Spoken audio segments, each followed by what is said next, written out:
Nvidia unveiled their latest version of DLSS technology, DLSS 5, at GTC 2026.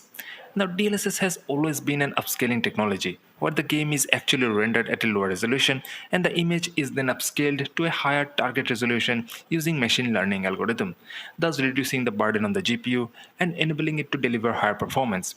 However, looks like DLSS 5 is anything but an upscaling technology. From what Nvidia has showcased so far, it looks more like an AI filter on top of the actual frame. And the reaction from the gaming community has not been filled with enthusiasm, and the internet is doing what it does best. A flood of memes on DLSS 5 immediately followed its initial showcase. And I would say the backlash is quite understandable and actually quite predictable as well, because gamers are already pissed off at AI, because it is the reason PC hardware prices have shot through the roof, and most gamers are waiting with bated breath for the AI bubble to burst. So it is obvious that most gamers will be repulsive of the idea of AIification of their gaming frames. Also, if you look at some of the DLSS 5 comparisons, although there are some drastic differences in the images, you can't help shake that uncanny feeling that the DLSS 5 output feels a lot like those AI generated Instagram reels and YouTube thumbnails and carries less of the character and artistic vision of the developer.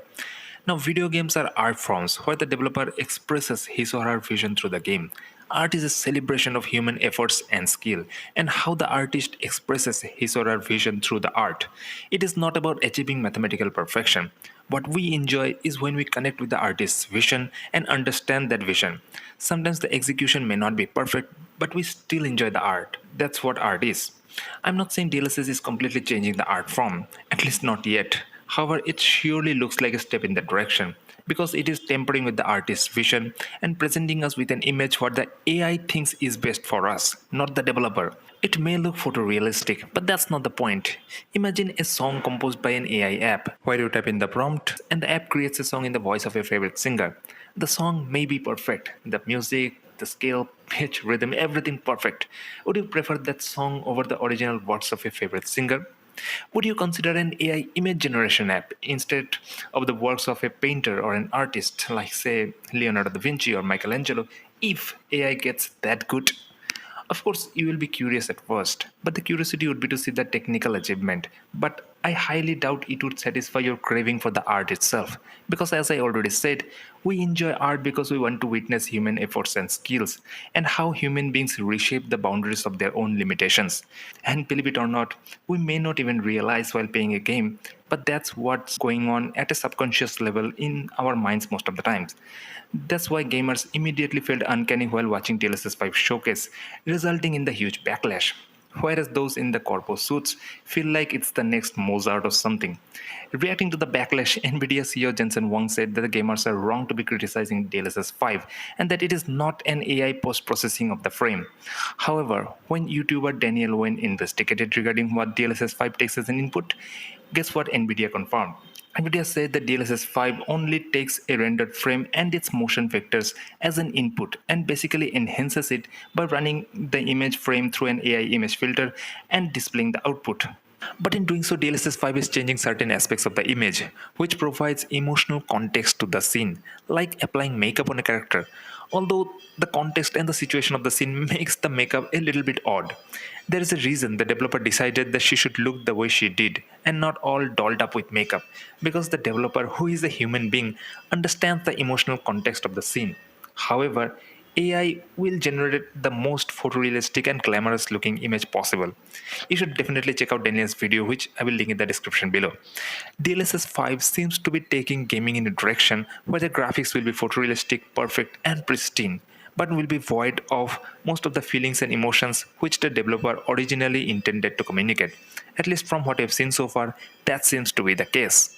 However, this should not come as a surprise to any of us, because to be honest, AI has been gradually making its way into gaming for quite some time now.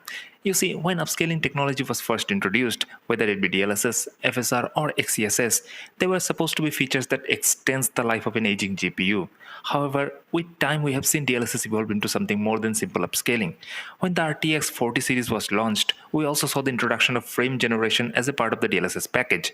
Frame generation is a technology where AI algorithm is utilized to guess and display a frame between two actually rendered frames in a game, thus doubling the frame rate. However, gamers were cautiously curious for this technology because they knew that every other frame displayed using this technology was not rendered by the game engine but was actually a guesswork by the AI algorithm.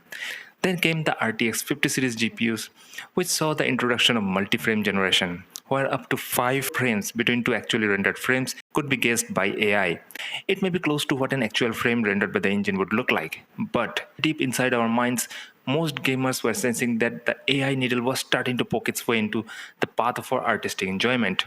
And obviously, alarm bells started ringing in some corners as we saw Nvidia come up with misleading marketing statements, like an RTX 5070 will deliver similar performance compared to an RTX 4090.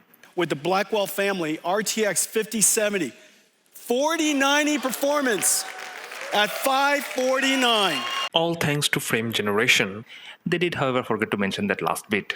All these have led to DLSS 5, where now the subtleness is gone, and we are seeing showcases of open AI yassification of our games. But there is another aspect of DLSS 5 that I'm concerned with even more than this AIification of my gaming frames. You see, when upscaling was first introduced, it was a very consumer-friendly idea. Extending the life of an aging GPU was something that got gamers excited about upscaling, and most of the gaming community supports and enjoys upscaling, whether it be DLSS, FSR, or XeSS. However, over time, we have seen that these technologies have been used by developers as a substitute to optimizing games.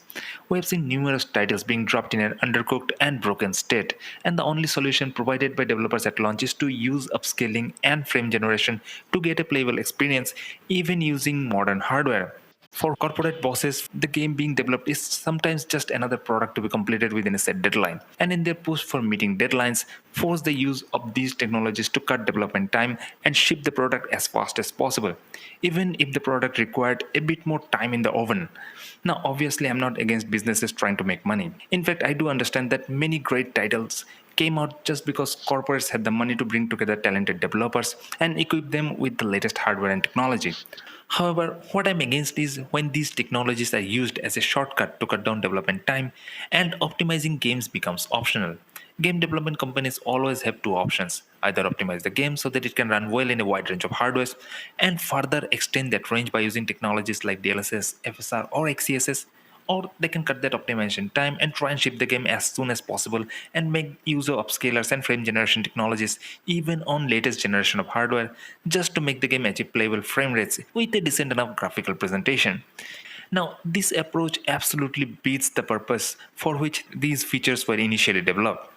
Also, now the game becomes unplayable on a lot of older generation hardware that should have been perfectly capable of handling the graphics showcased in the game. And those gamers have no other option but to upgrade if they want to play the game, which by the way could have been avoided if the game was allowed to be optimized.